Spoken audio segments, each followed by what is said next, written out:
Hello and welcome to today's webinar focused on Awaab's law and how the housing sector is innovating to make homes safer. This event, sponsored by SureServe, obviously comes at a significant moment of change. On October 27th, Awaab's law comes into force for social landlords. From this point, social landlords will have to address all damp and mould hazards that present a significant harm to tenants within fixed timeframes, obviously well trailed within the sector. This is the first phase of introduction. And in 2026, the regulations will be extended to include other hazards, including excess heat and cold, and fire and electrical hazards. And then from 2027, the regulations will be extended to all remaining housing health and safety rating system hazards, apart from overcrowding, where they present a serious risk of harm. Many landlords have been piloting the law ahead of implementation. And obviously, there's been a long lead in from when the plans first emerged to now. So today's webinar is a chance really to look at how organisations are preparing for the new law, and in particular the first phase of its introduction. Given the law is looking to deliver change, we want to see what approach landlords are taking, how they're investing in technology to monitor conditions and make improvements to the fabric of homes. We'll also be looking to explore the processes and policies that landlords have put in place to ensure compliance, and how they are already investing and preparing for the future phases of Awaab's law. So that's a bit of background to set the scene for the discussions today and the presentations that follow. But really, we want to get into the detail and where everybody's at.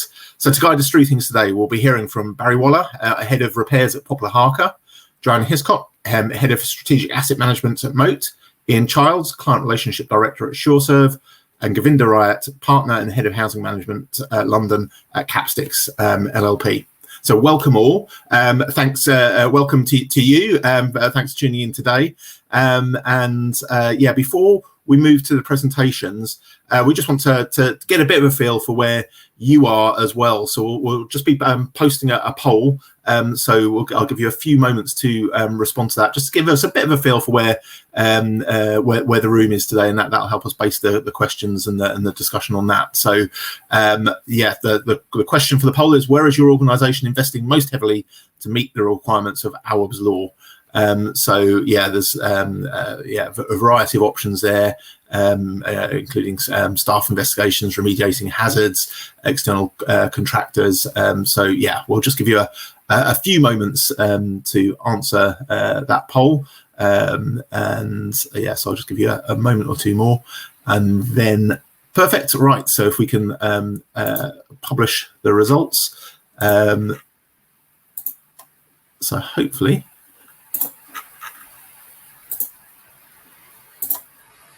Hopefully we'll get them through in a moment. Yeah, here we are. Staff investigations, certainly well over half. External contractors, 21% or so.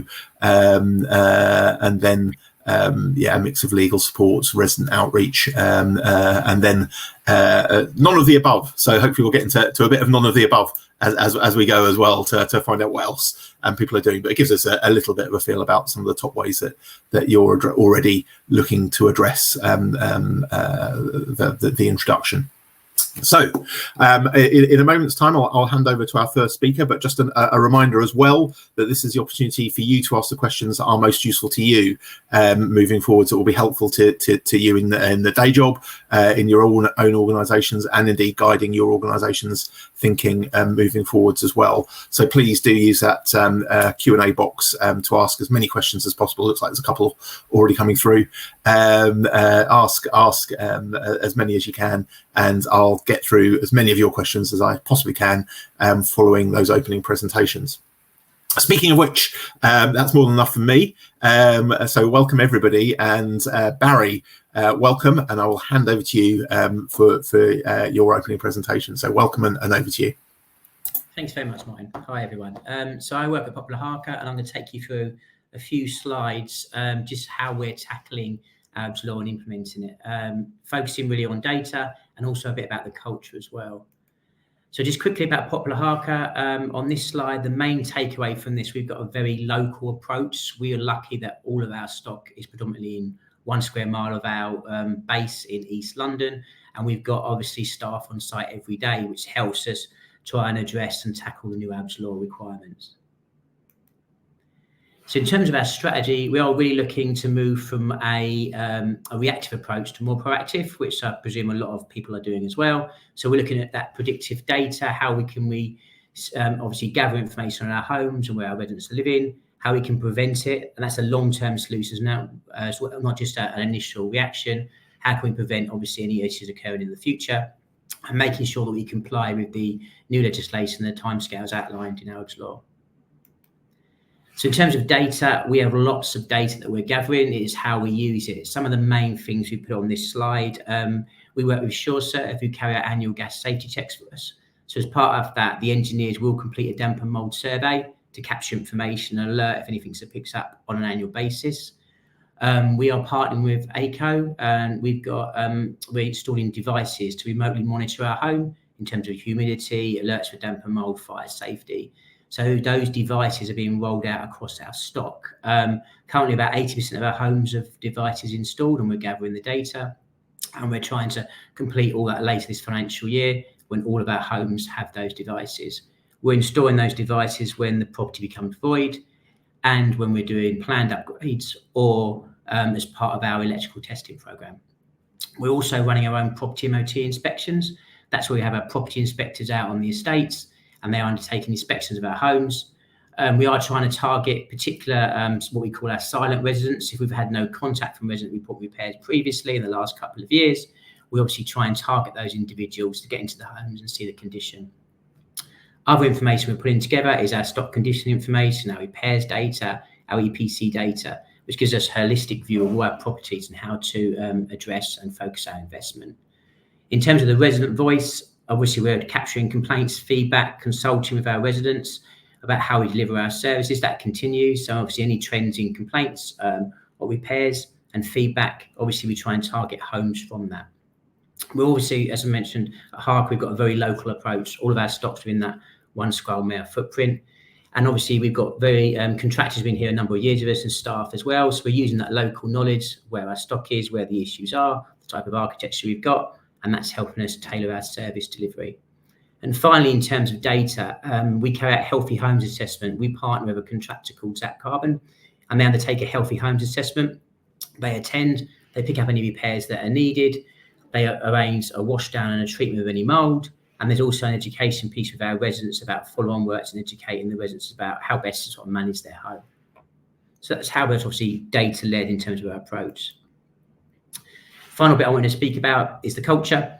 So this is really getting that buy-in. And one thing we're doing at Harker, as we've run a number of staff briefings, contractor briefings, and resident campaigns as well, which are ongoing. And really the strap line is we're trying to make every single contact count from our staff and from our residents. And the thing we've done with obviously with our staff roadshow is making everyone aware it's not just asset management repairs responsibilities. Everyone in the organisation needs to help us address these issues. So we're trying to break down, not work in those silos. And the main focus from the Popular Harker perspective is that local focused approach. We're very lucky where our stock is in the 1 square mile footprint. So we're using that face-to-face delivery, that in-person touch points with our estate services teams, our surveyors, property inspectors, housing officers are out on site daily, interacting with our residents, capturing this data. So we feel that's a really strong position for us to respond, working obviously alongside all that data we're gathering about our people, about our homes, and obviously trying to move from that more reactive approach to a proactive approach. So that's me and part of mine. So thank you very much. Thank you very much, Barry. Yeah, it's a really a great and insightful opening presentation. Got some questions coming through already, and a couple specific for you, which we'll pick up on very shortly. But just a reminder, please do get those questions coming in, and I'll get through as many as possible following the presentation. So thank you very much, Barry and Joanne. Welcome, and over to you.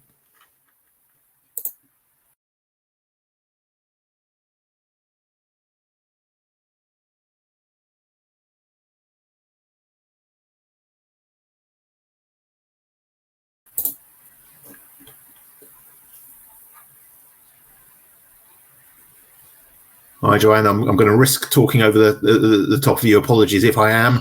I can't hear you right now. You might it's be mute. okay. I've faux pas. I can't see the side of my screen. As I said, I'm having IT issues this morning, so we're going to go old school, and someone's going to move the slides on for me. And I'm hoping you can see my first slide, which is just giving an overall about moat homes.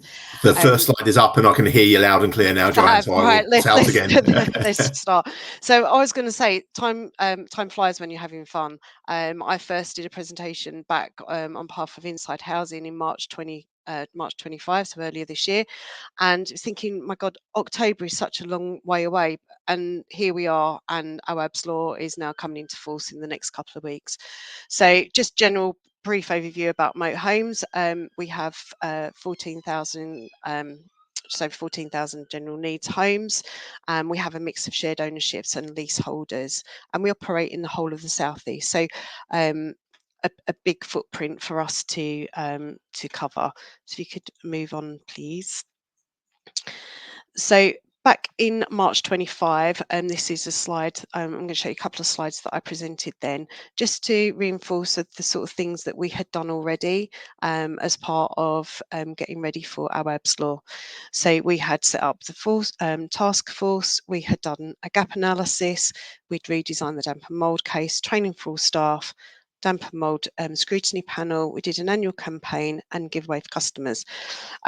So all of that is still ongoing, and in fact we've started the campaign for our customers at the beginning of October, and a hygrometers giveaway. So I've already had a couple of emails today asking for hygrometers, which is really positive news, and we will continue to do that.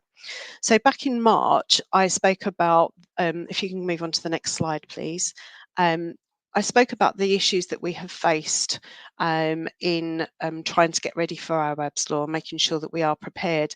And these were shortage of resources. So this is carrying out the works, doing the damp and mould washes, accurate live reporting, and how to access into our homes, because customers, they're reporting damp and mould, but they're not allowing us access into the homes. And I think that is covered within the law.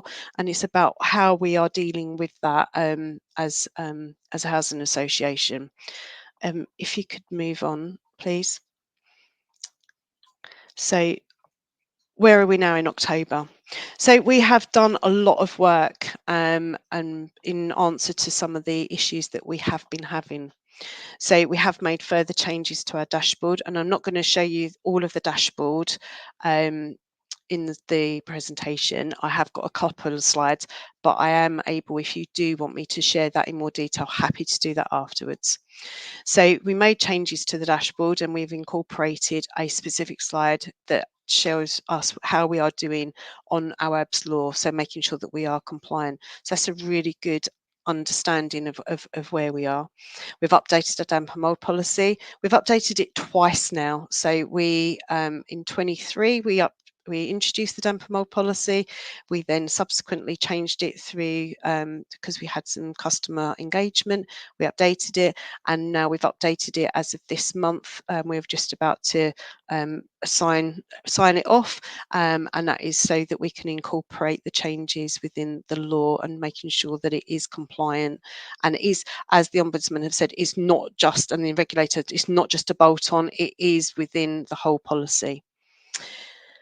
As part of the resourcing issues, we have procured a new building framework, and that has meant us getting some more contractors on board, and that's allowing us to give out the work and more complex works.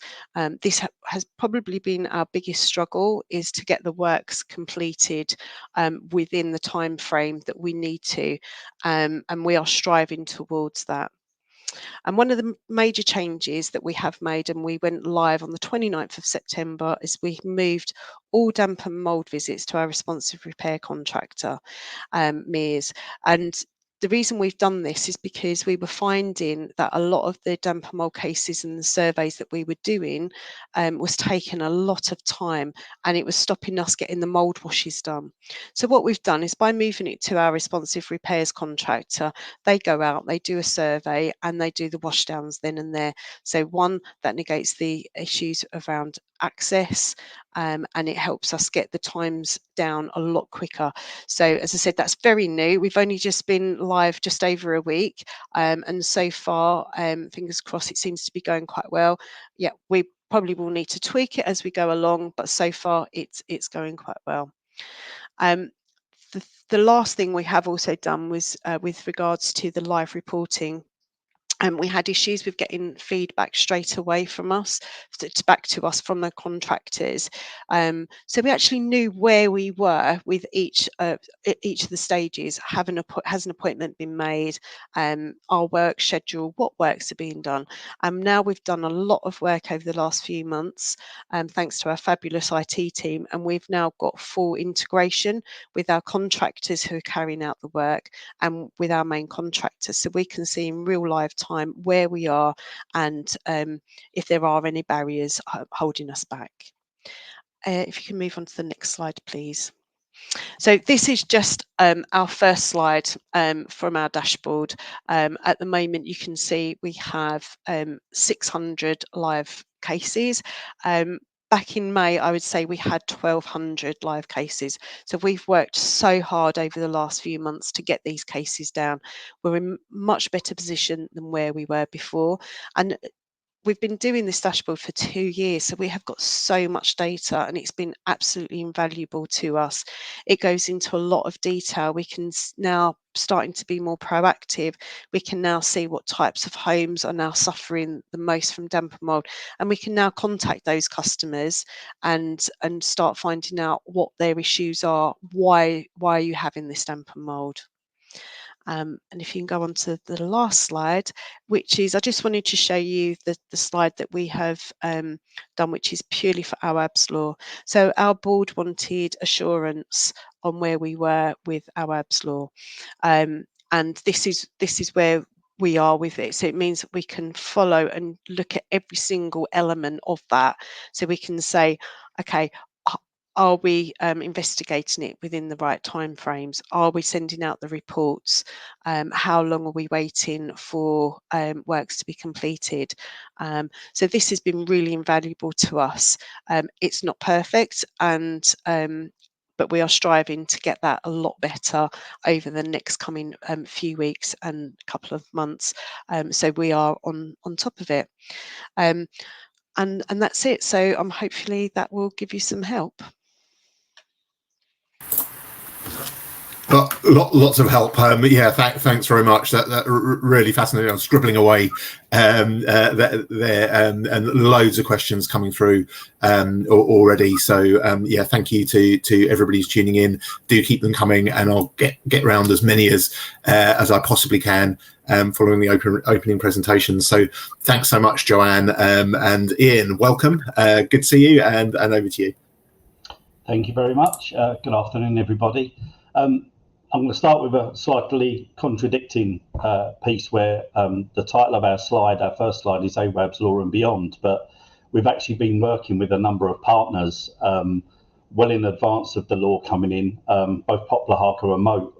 We were scoping out works and working towards what Awaab's Law would mean going forward. So as much as we said it's beyond, I think we've all been working in the sector for a very long time to try and get to the point where we're able to deliver a service on the 27th of October.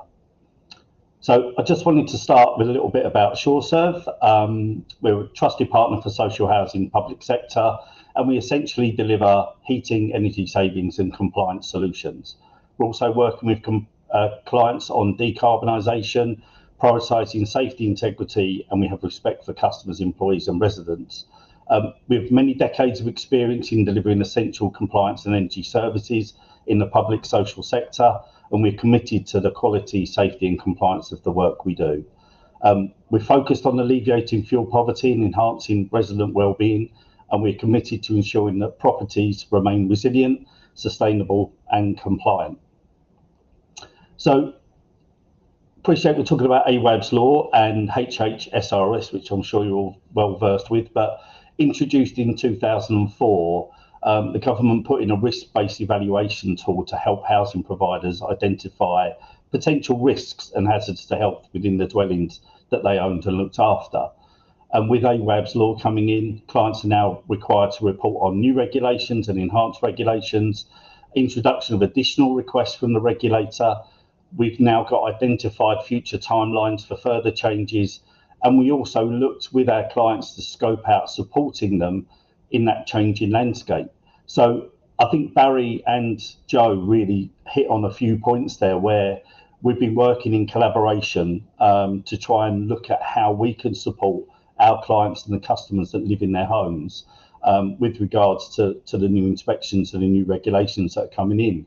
And we've very much been fine-tuning our products and our delivery. So we've had a bit of a recent rebrand from Property MOT to our Healthy Home Service. And we'll look at the moment in the slide about some of the services that we've been offering. And this is really being driven through HHSRS and the changes with Awaab's law coming in. That link has also been tried and tested with regards to the importance of customer communication. So Barry mentioned earlier that Poplar Harker have been running some workshops for contractors, and in touch of that we've been sending out communication to customers. And also more recently with mould, we've been helping them with their healthy homes assessments as well.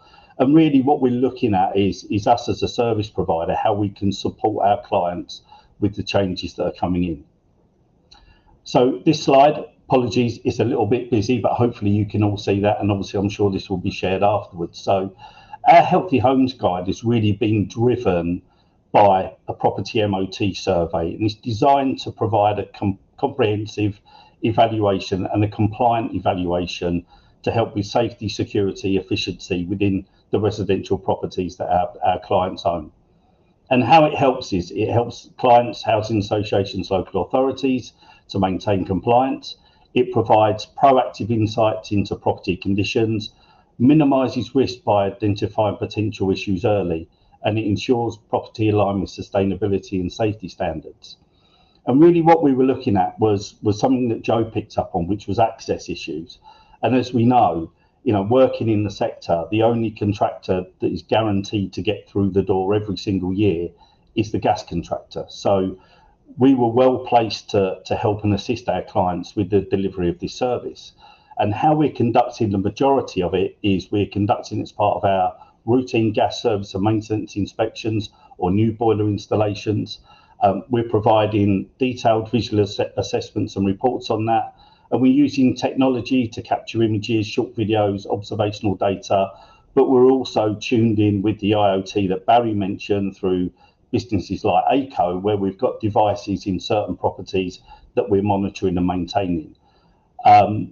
We're providing immediate notification on critical issues, and then we're providing routine updates on a weekly basis as we're rolling through the work that we're doing. And really it's about reporting by exception for us. So if we go to a property and we don't see any particular issues, there's no point clogging up a client's system or their email boxes by sending them lots of information. But if we do raise an issue, that immediately gets sent with a critical note straight through to the client. So that really gives people a sort of immediate dashboard as to any issues that we find out there in the field. And just looking at the little graphic that's on the screen there and working round from clockwise from 12 o'clock. So kitchen and bathroom health check and assessment. We're just going in and having a visual look at the kitchen and bathrooms to see sort of what grading they are and providing that information back to the clients. A new one which is coming through is front and back door security check. So just making sure the integrity, the locks, everything are there. Ventilation, very important. Obviously, we've got the extreme of MVHR, but we're also looking at your standard sort of Ventaxia products in kitchens, and bathrooms. Fire door checks were a particularly interesting one with the law that came in on Article 50 for the 2005 Regulation 10. So again, landlords were tasked with checking fire doors 3 monthly and annually. So again, by us providing just a visual inspection check back to our customers and clients, that gives them a little bit of a heads up as to what we're seeing out there. So we're not performing a full regulated check, it's a visual inspection. So if we see a hole in a door, or if the door opens but doesn't shut properly, we can alert the client to that, and then they can do the remedial works required. We've got additional stock condition surveys. We're just collecting data, stock cots, loft insulation, loft hatches, etc. And of course, part of what we do day to day is CO and smoke alarm checks. A new one that came in, certainly when we're working in London with our clients with a lot of high-rise buildings, is window inspections with regards to restrictors. So a lot of our operatives have gone through the recognised BS training. My lights have just gone off in my room because I've sat still too long. Apologies. And then obviously the key one that we're here talking about today, which is that visual damper mould check. So we're identifying where we're seeing issues within properties and alerting customers back to where we're finding that. So just a couple more points on here, really, just to focus on some of the services that we're seeing and that we're offering in line with HHSRS and Awaab's law. So obviously we've got the damper mould, identifying that, gas safety, which is really the bones of our business, and then that fire safety element that we're bolting on with regards to the fire door checks, alarms, etc., which we do through another part of our business. Electrical compliance as well, that ties in with some of the IoT, asbestos awareness. All of our operatives are trained with asbestos awareness. So again, another flag that we can bring through. And then Legionella and water safety that we're providing within properties as well. And that just gives sort of a package back to our clients to help support them through this regulatory change. And that's me done. Thank you very much. Thank you so much, Ian. Yeah, loads to pick up on there. And the questions are pinging through as we're speaking, and loads of questions coming in. So lots to get stuck into very shortly as well. So yeah, thanks very much, Ian. Govinda, welcome, and the floor is yours. Over to you. Thanks, Martin, and good afternoon, everyone. So I'm Govinda Riot. I'm a partner at Capsticks and a social housing lawyer. Now, I have about 5 minutes for a quick brief on the legal side and why Awaab's law isn't just another regulation, but it's a call to action. Now, the law honours the life of Awaab Ishak, who died from prolonged exposure to mould. Now, his case shook the nation, and rightly so. So this law that comes in at the end of the month transforms the heartbreak into hope, setting out clear, enforceable duties for landlords. So from later this month, we're going to enter a new era of accountability and trust in housing. So from a legal perspective, Awaab's law inserts a new implied term into the tenancy agreement. Now, this is not optional. So the key for landlords is speed and documentation. So you've got 24 hours to deal with emergencies, and you've got 10 working days to deal with any significant hazards. And it's important that as landlords, you document and record everything. Now, landlords will need clear systems to show that they've investigated promptly, they've communicated clearly, and they've taken the requisite action. So yes, this is a compliance challenge, but it's also a golden opportunity to rebuild trust and reputation. So across the country, forward-thinking landlords, as we've already heard from Harker and Mo, are already responding. So we're seeing organisations redesign their repair workflows, redefine what counts as significant risk, and train every staff member to spot hazards. So many are rolling out digital portals so tenants can report issues easily. And that's crucial because once notice is given, the legal clock starts ticking.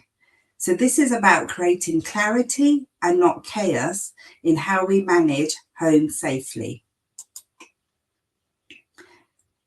So dealing with compliance and culture, to be honest, compliance isn't just a legal box to tick. It's about empowering people across your organisations. So when your maintenance teams, your housing officers, and your customer service staff all know what's at stake, everybody tends to move faster. So landlords are investing in dashboards, compliance tools, and contractor KPIs. But the real change is going to be cultural. And that's moving from reactive to proactive housing management ops, like Barry mentioned earlier. So looking at the road ahead, this isn't a one-off exercise. In 2026, Awaab's law is going to widen to cover hazards like excess cold, heat and fire risks. By 2027, it's going to include all the remaining hazards under the Housing Health and Safety Rating System. So my advice is don't retrofit your systems every year, future-proof them now.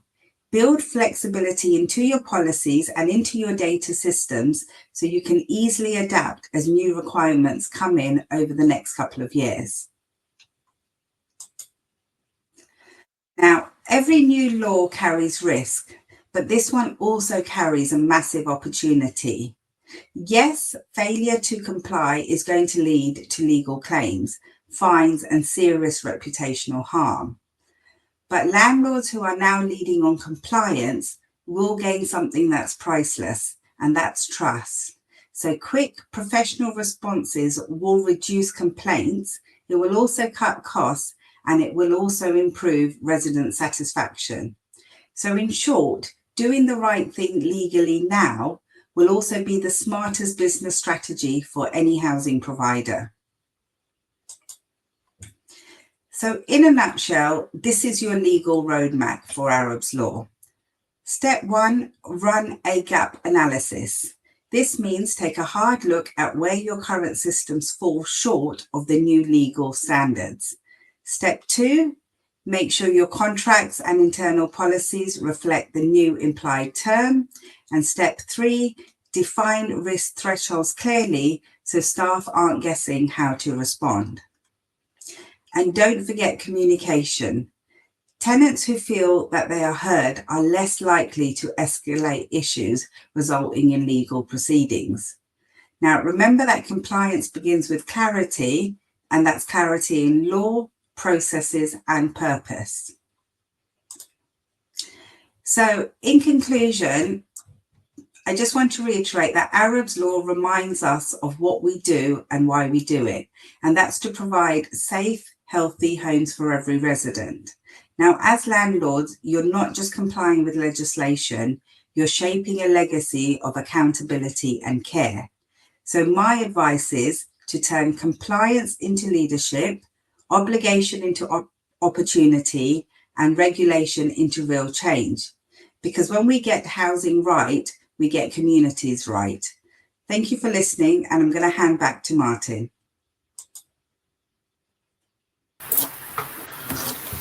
Thank you so much. Thank you to all of our speakers this morning for a range of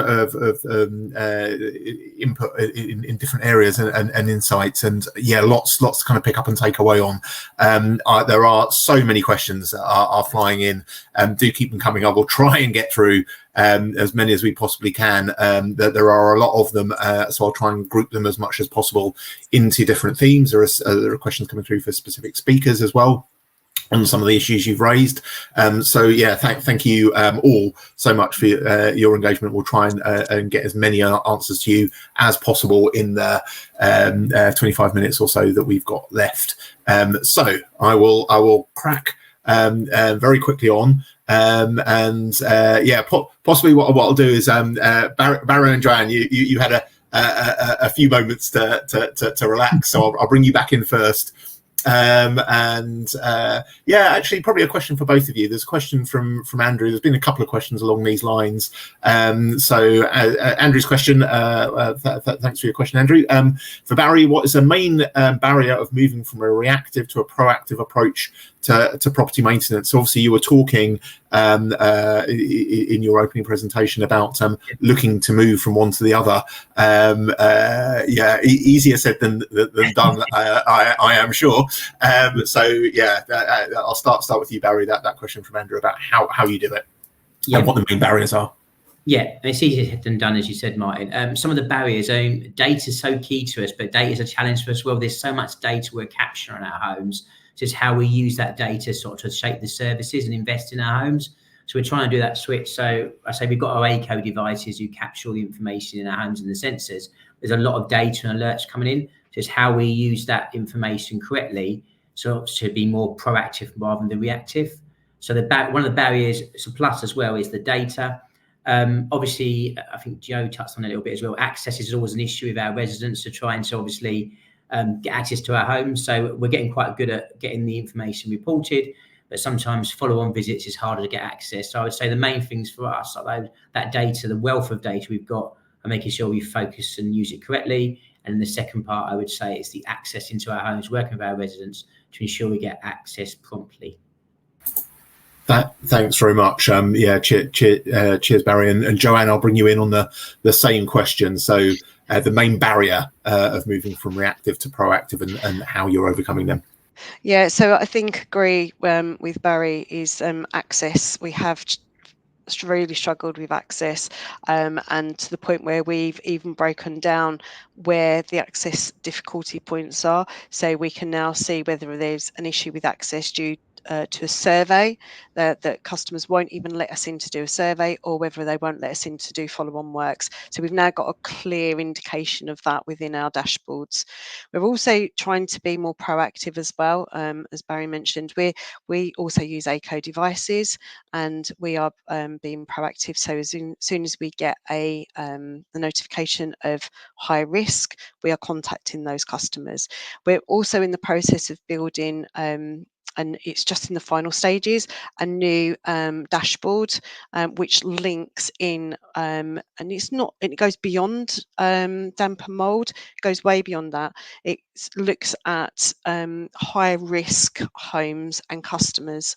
So it looks at customers' vulnerabilities, it looks at repairs, it looks at how many damp and moulds, it looks at if they've had a home improvement survey, so stock condition survey done, and it brings all of this data in together and triangulates. And from that, we're then going to get our really high risk homes, and they're the ones that we can contact and say to them, how are you? Do you need some help? We need to maybe come in, have a look, do another survey in your home. So we will have those high risk homes, and that's ready to go live in the next couple of weeks.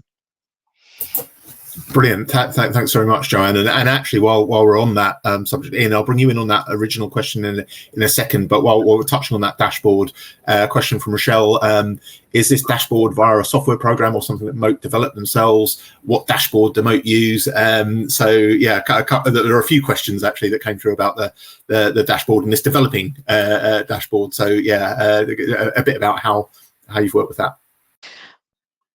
So I could do a whole hour on my dashboard. I love my dashboard. I'm very proud of my dashboard. So we've built it from scratch, built it in-house. I had an idea, so I had a vision of what I wanted and what I wanted it to produce for us. And now it is so encompassing. It gives us so much information. Everyone loves it. The board, they can look at details, we can look at what areas, we can look at what homes are most at risk. We have customers' vulnerabilities, we can look at their rent accounts, so we can see actually the people who are not giving us access have got court orders against them. Well, they're not going to let us in. So it gives us an indication of what's going on. We've also linked it to GIS.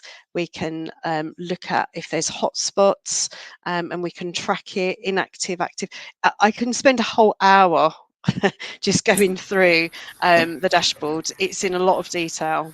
Thanks very much, Joanne. It sounds like actually we should be coming in and having a proper look through, because I think if it's bespoke, really great to kind of share that learning and how you went about that process as well. So thanks Joanne. A really detailed answer to those questions that were coming through there. Thanks very much.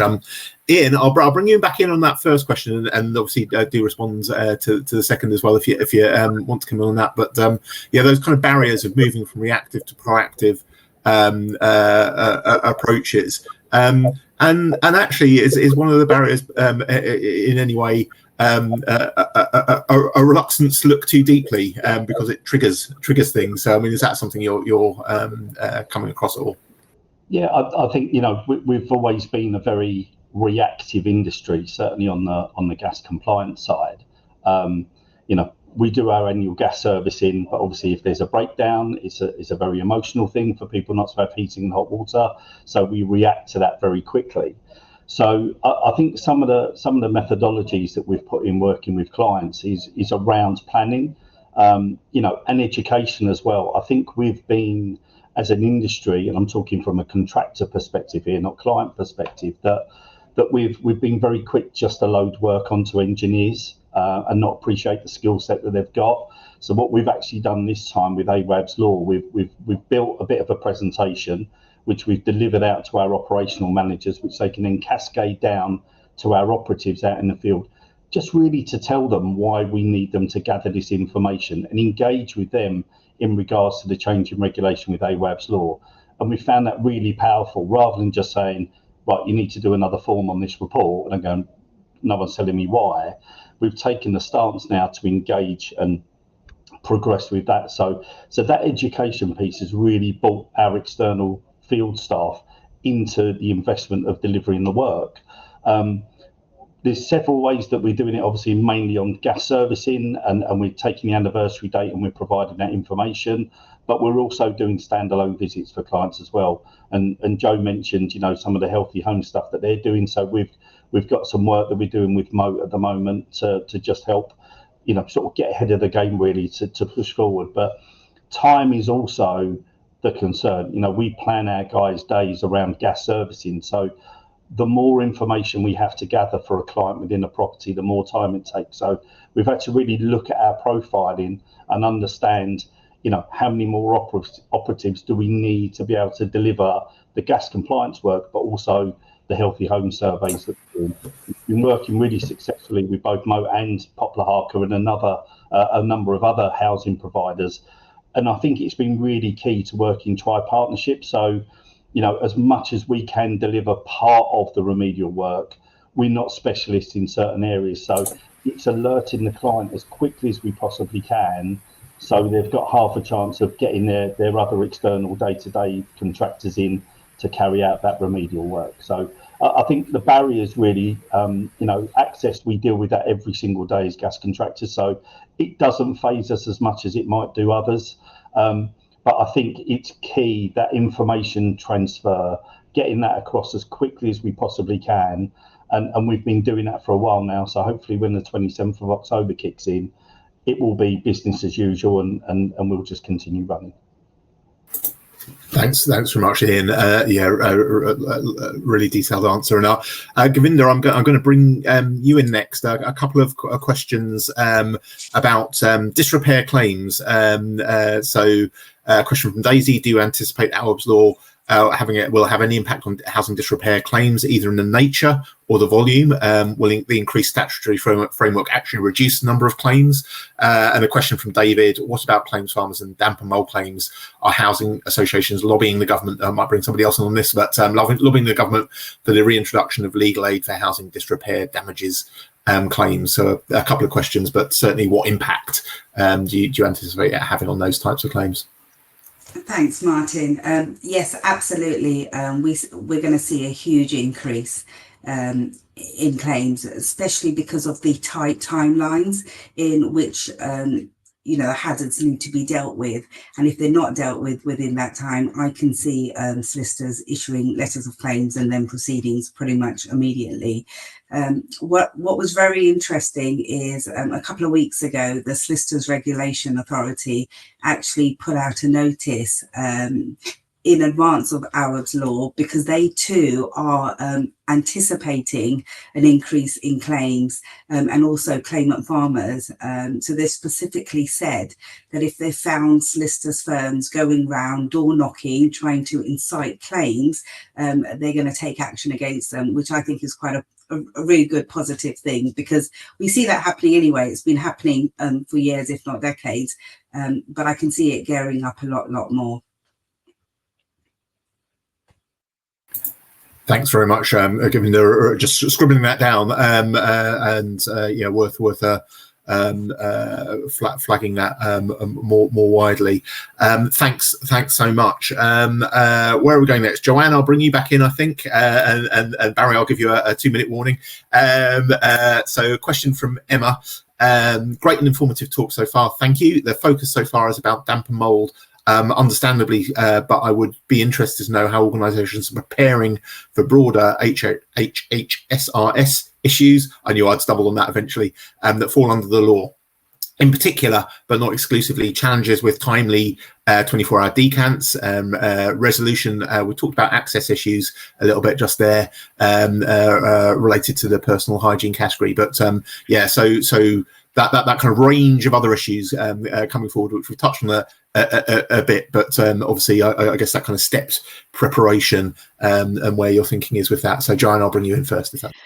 Yeah, so the thinking is that we, because we've got the damp and mould process all sorted out now, and so if we raise all of our jobs or emergencies as a P1, which is a priority one, which is 24 hours, so we can incorporate HHSRSs into that, and our contractor, we would be gearing them up and hopefully speaking to them about them going out and looking at those. If there is a decant that is needed, we have training for all of our operatives. So especially our home improvement surveyors are the ones that tend to pick up all the HHSRSs, because they're going out doing the surveys of the home, and they phone through straight away. So we have a decant process in place. So we're easy to react on that. We also work in conjunction with companies to find emergency accommodation. So I think it's called Jigsaw, and they help us to find emergency places for our customers to go if that is the case. So I think we are quite prepared for the rest of it coming in. We already report, if we do have HHSRSs, they are already logged through the system and repairs are raised straight away. So it's just going to be a case of just making sure that it does hit everything that we need it to. But I think the process that we've done allows us to expand on that. And if we have, for example, a gas one, excess cold, then obviously we work with SureServe and we can get them out and we can get emergency heaters. So we have quite a robust process in place already for highlighting emergency issues. Thanks very much, Joanne. Barry, I'll bring you in on that question, but also a few questions that had come through about devices. So I'll just sort of throw them in and Ian, give you a warning as well that will come to you shortly. So Andrea had a question specifically for you, Barry. Are the IoT devices fixed in one place? So whereabouts are you placing them? Any advice there?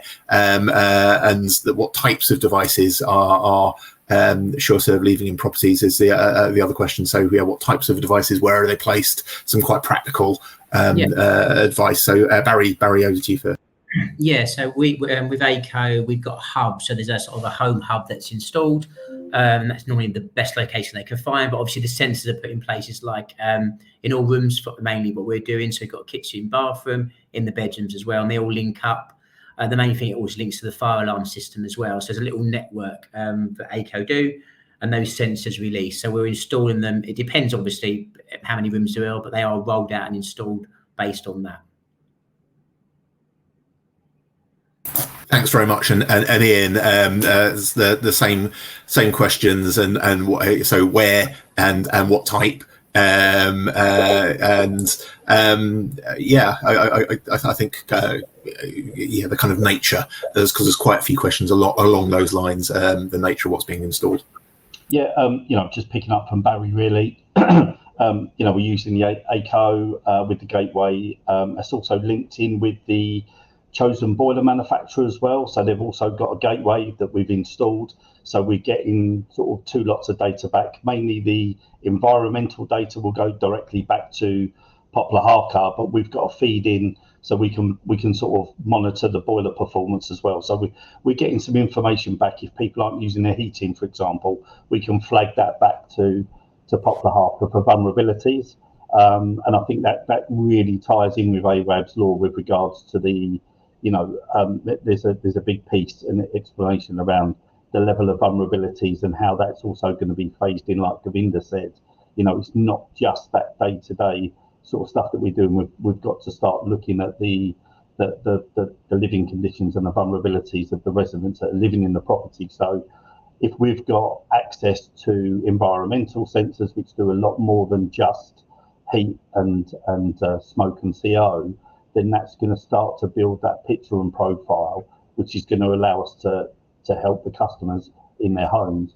But it also gives us a bit of a platform to understand the type of work that needs to happen. It's more so for the asset management guys at the clients that, you know, we'll start to build up. I think Joe picked up on it, the sort of portfolio of a, I can't say in inverted commas, a typical house and household, but you'll start to see some more regular data come through, which will at least give you a foot in the door to understand that we're probably going to need to do A, B, and C in that property. And this particular one, we're seeing that, you know, we're getting a lot more damp and mould at low level rather than high level on the ceilings, just because of the structure of the building and you know, the fabric of how they're made. But yeah, the sensors, as Barry said, you know, we put them in conjunction, and not only ACO but other manufacturers as well do some fantastic replacement heads now, so we can use the base that's in situ, so it's very little disruption and damage within the property, take it off, put a multi-link head on, so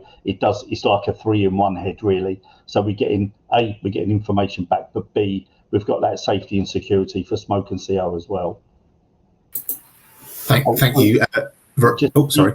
I just wanted to put on there that there's a really interesting piece that Harker did with ACO a few years ago, and it's a really good video. My lights have gone off again. I must be sitting still too long. And it actually shows a little video of a resident using the data on their smartphone and starting to look at their behaviours within the property and how they can sort of help themselves with regards to heating, ventilation. So sorry to cut across again, but it just pops into my mind. No, thanks, Ian. Really useful. Yeah, a couple of questions for Govinda. One from Amandeep. When does a landlord become aware of an issue? I.e., is it when the contractor, consultant surveyor identifies the risk, or when they notify the landlord? So at what point legally does that count as becoming aware? And then I'll throw in another one, which is kind of linked from Adam. As a large provider of stock condition surveys, we have always captured on HHSRS Category 1 hazards immediately when identified by surveyors. Category 2 hazards have generally been reported weekly. Is the industry expectations that these are now reported daily, or does the Awaab's Law clock only start ticking once reported by the company at a point in time, if not an emergency hazard? So a couple of questions about timings, really. So yes, as I said in the presentation, the clock starts ticking immediately. So as soon as the landlord gets notice of the disrepair, legally the clock starts ticking. Now, if you've employed contractors to act on your behalf, then they should be reporting that back to the landlord immediately, at which point the clock will start ticking. If there's a gap between the landlord and the contractors, you know, detailing the hazard, then that falls between them, and it won't be down to the resident being liable for them. So it's, as Ian said, you've got to have that reporting in place. You know, it needs to be tight, and it needs to be pretty much immediately. They all need to be working off the same dashboards, the same systems, so they can all tie into that data, because as I said, the clock will start ticking immediately.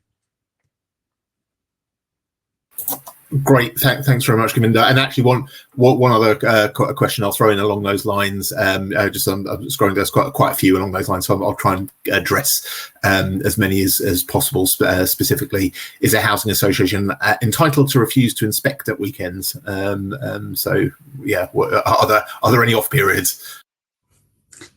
So at the moment, the framework is working days. It's not a Saturday and Sunday. Originally, when the law was being touted, there was a belief that it would have been within 24 hours. And so there were some huge concerns about what happens when a report's received on Friday afternoon. But the legislation is clear now. It is working days that we have to deal with the situation. So if you find out, say, 6 o'clock on a Friday night, the clock won't start ticking over the weekend. That would just be impossible for landlords and contractors to deal with it in that way. Thanks very much. And the question from Zoe, which I kind of alluded to earlier, Ian, I might bring you back in on this. Is there any risk with having IoT devices? The new legislation references awareness. Day zero could have this have any implications if devices detect environmental conditions that could lead to damp and mould, and could this date be classed as awareness? So what is awareness? I guess. And I know this is an issue that's been talked about, and it was that when I was alluding to people having kind of looking the other way. It's almost that like, is there a kind of a danger in actually discouraging people to go looking? So I think that's what that question is getting at. So Ian, over to you. Yeah, and I think I'll bring my legal representative in on this as well at some point. But I think with sensors, they should be giving us an advance warning of a build-up of elements within the property. I think nothing beats that visual inspection as well. So I think if an environmental sensor is triggered, which obviously then sends a link back to the housing provider, normally via an email alert, which will go into a dedicated email box for them to pick up by their repair team, then that would sort of start to trigger it. But I think it would be that inspection that they will need to go out to. So if an environmental sensor went off, for example, the email would come through. As soon as that email is picked up by the client, and Govinda might say I'm wrong, but I would think that would then trigger the client to dispatch either an own works operative or a contractor to visit the property, do that visual inspection, the safety check to grade it, and then obviously the clock would then start ticking because they're sort of almost self-certified on that visit. Thanks, Ian. And Govinda, you've been teed up, so yes, your thoughts on that as well. Thanks, Ian, Martin. What I was going to say is, yes, you're right. Once that's been triggered and notification has been received, then yes, the clock starts ticking. But as you said, you should get early notification build up. So it may not be that actually that notification is of that significant hazard, which needs to be dealt with within the prescribed period. So I would treat it more as a warning for the landlord to take action, investigate, rather than, oh, it's been triggered and therefore we're going to be liable from that date. There's going to be arguments between lawyers if cases get to court as to when notice was given and whether that was sufficient notice, or actually, whether it was a little bit later because they failed to do the works, and by that time, that's when the issue actually became more serious and more of a hazard. So I'm going to sit on the fence on that one a little bit. I think it's going to depend on the situation and the warning and the alert that the landlord gets. I don't think all cases are going to be the same. Really interesting. So kind of all emerging cases as well. Thanks very much, Govinda. I'm going to rush through a couple more questions just to try and cram in as many as possible because there were a lot. Let's go with Barry. I'll bring you in. How are you ensuring you effectively communicate with residents the actions at each stage within timescales? What tools are you using to do this? Are you tracking whether they receive this communication? And there was a question from Jessica earlier. Barry, please could you talk a bit more about your resident comms campaign? So I'll kind of mash them uncomfortably together. Yeah. Okay, so just quickly, so residents comms campaign has been a really big thing for us. So we've been holding sort of focus groups with residents. We've got estate boards where we engage, but we've also got use a social media campaign. We've got videos on site as well. We're trying to sort of actively promote how you should report repairs to us, including damp and mould. And on the first part of it as well, in terms of, sorry, Mike, what was the first part of the question?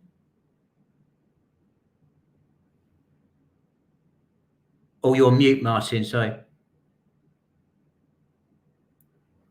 Yeah, sorry. The first part was, which I've now deleted, was basically about the timings, I think. So how you then communicate after.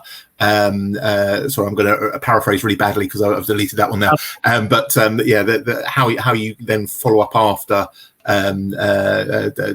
With tenants and residents, so how you communicate what those follow-up actions are and record that, I think. Yeah, so very similar to what Joe's got. I mean, I'm really interested in Joe's her work on the sort of case management stuff. We've got something very similar on that as well, which will automate things. So if a surveyor or a contractor goes out on site, we'll automate that report. There's alerts, and we track that through that case management.